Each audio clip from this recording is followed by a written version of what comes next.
Hey everyone, happy Ash Wednesday.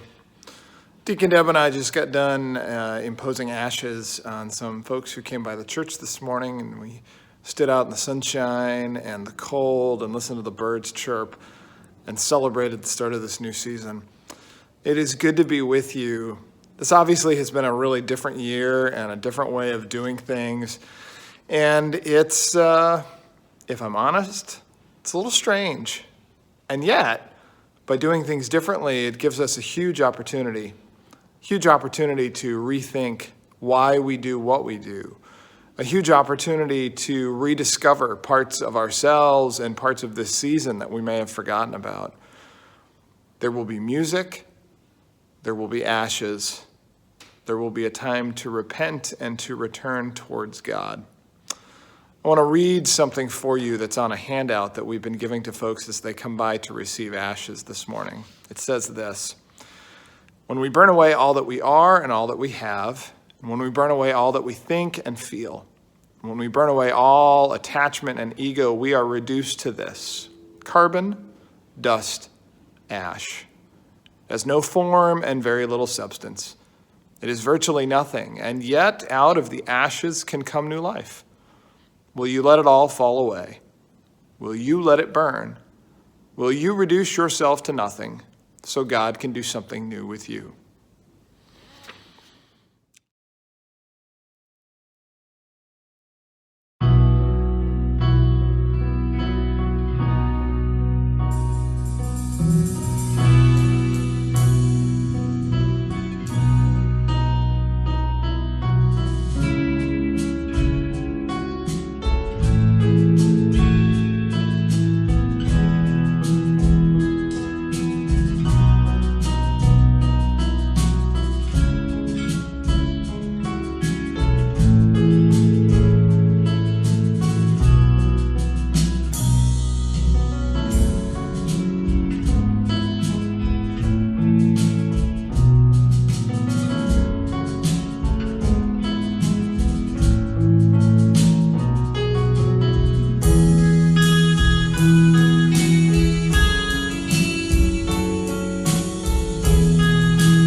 Through this season that we have been living now for very nearly a year, the season of COVID, a season of separation from one another, a season from this beautiful sanctuary that this faith community calls home, we have been challenged.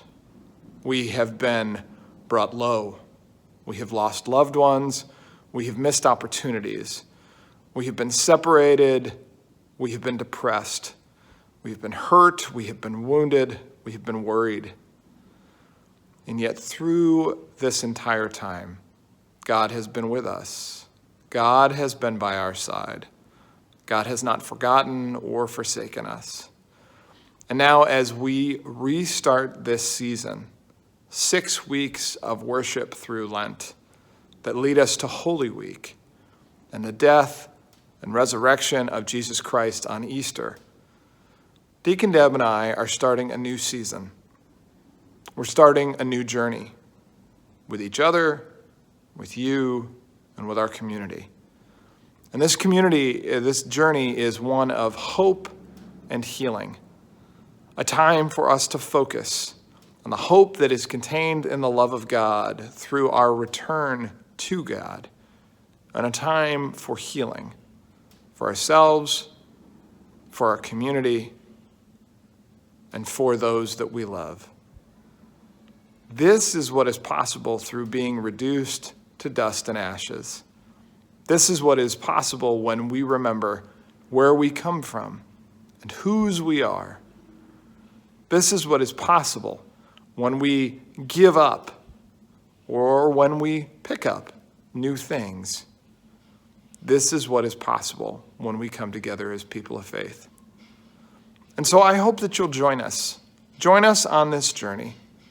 Join us in the sanctuary if you are comfortable, to join us on Zoom if you are not, to consider through these 6 weeks where God is calling us, where God is calling you to hope and healing.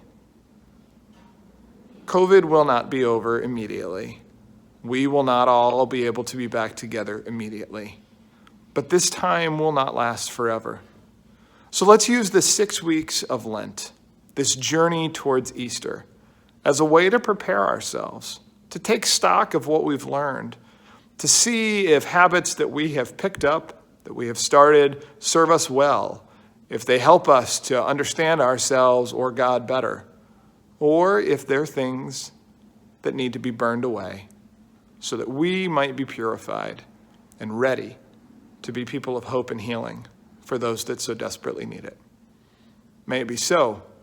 I look forward to seeing you on the journey